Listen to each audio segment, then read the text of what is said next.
दोस्तों, ऑपरेशन सिंदूर पाकिस्तान पर एक आखिरी बड़ा प्रहार था या फिर हिंदुस्तान पाकिस्तान के युद्ध के एक नए दौर की शुरुआत थी? क्या ऑपरेशन सिंदूर में जो कुछ हुआ उसके बाद और भी कुछ बड़ा होने वाला है? क्या पिक्चर असली वाली अभी बाकी है? क्या ऑपरेशन सिंदूर सिर्फ एक ट्रेलर है जिसमें भारत ने पाकिस्तान को यह बताया है कि पाकिस्तान हम किस हद तक जा सकते हैं? ये तुम्हारी औकात से बाहर की बात है। पूर्व थल सेना अध्यक्ष ने जब ये कहा कि पिक्चर अभी बाकी है तो सिर्फ ये बयान नहीं है बल्कि ये पाकिस्तान के लिए मानो आखिरी चेतावनी थी। दोस्तों, सवाल तो ये फिर जिंदा हुआ है कि क्या पीओके को सैन्य नियंत्रण से लेने की तैयारियां शुरू हो गई हैं? क्या सिंदूर जैसे ऑपरेशन आगे और ज्यादा गहरे और ज्यादा भयानक दिखाई पड़ेंगे? और फिर 7 तारीख को होता है ऑपरेशन सिंदूर।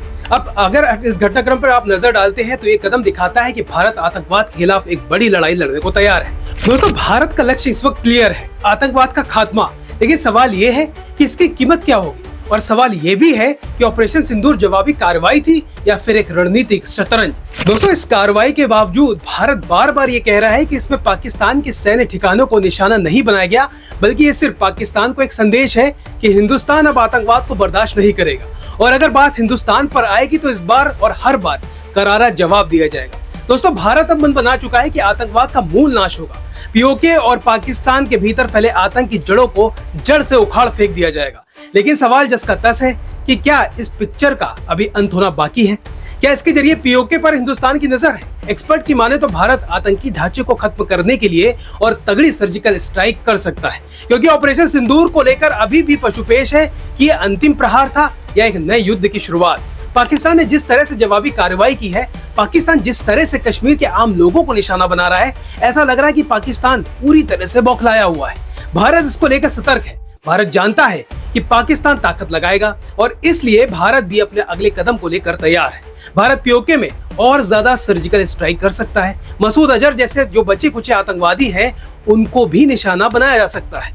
रक्षा सूत्रों का यह कहना है कि भारत ने अपनी मिसाइल डिफेंस सिस्टम और नौसेना को फिलहाल हाई अलर्ट पर रख दिया है। बड़ा सवाल यह भी है कि क्या पीओके पर कब्जा हो सकता है, क्योंकि बहुत सारे विशेषज्ञों का यह मानना है कि भारत के पास इस सबसे सटीक मौका है पाकिस्तान ऑक्यूपाइड कश्मीर को अपने हिस्से में करने का।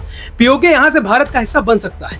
पहलगाम में जो कुछ हुआ उसके बाद कश्मीरियों का साथ जो भारत को मिला है, वो भारत ये एहसास दिला रहा है कि पाकिस्तान के पास जो पीओके है, अगर भारत वहां पर हमला करता है तो वहां के आवाम हिंदुस्तान का ही साथ देगी। क्या पीओके भारत के पास आ जाएगा? दोस्तों, ये सारे सवाल उठना लाजमी भी है, क्योंकि अगर आप घटनाक्रम पर नजर डालें तो 22 अप्रैल को पहलगाम में घटना होती है, 23 अप्रैल को सिंधु जल संधि निलंबित होती है, फिर अटारी वाघा बॉर्डर को बंद किया जाता है, पाकिस्तानियों का वीजा बंद किया जाता है, 26 अप्रैल को आतंकवादी ठिकानों पर छापेमारी भी होती है, 28 तारीख को पाकिस्तान के नागरिकों को यहाँ से 9 तो 11 करवा दिया जाता है, 30 अप्रैल को पाकिस्तान पर डिजिटल स्ट्राइक होती है। उसके तमाम यूट्यूब चैनल्स, उसके तमाम जर्नलिस्ट, उसके तमाम वेबसाइट, उसके तमाम एप्स को हिंदुस्तान में पूरी तरह से बैन कर दिया जाता है। ऑपरेशन सिंदूर को लेकर इसलिए सवाल ये उठ रहा है कि क्या ये अंतिम लड़ाई है या फिर एक नई लड़ाई की ये शुरुआत है, एक नई लड़ाई का आगाज है। दोस्तों, प्रधानमंत्री मोदी ने कहा था कि मुझ में रिस्क लेने की क्षमता बाकी लोगों की तुलना में कहीं ज्यादा है, और दुनिया ने अभी मेरी रिस्क लेने की क्षमता देखी ही नहीं है। इसलिए ऐसा लगता है कि इस बार स्पष्ट है कि आतंकवाद का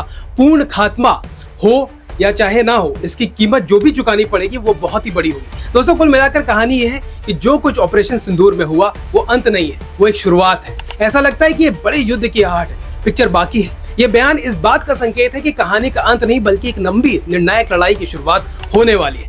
भारत अब पीओके में आतंकवाद के अड्डे को खत्म करने और पीओके अपने कब्जे में करने के लिए पूरी तरह से तैयार है। पाकिस्तान के सामने अब सिर्फ 2 रास्ते बचे हैं, एक आतंकवाद को छोड़कर शांति की राह चुन लो, या भारत की अगली और शायद सबसे घातक कार्रवाई का सामना कर लो। वैसे से लेकर आपकी जो भी हो रहा है नीचे कमेंट में जरूर बताएं, साथ ही इस वीडियो को ज्यादा से ज्यादा लोगों तक जरूर शेयर करें।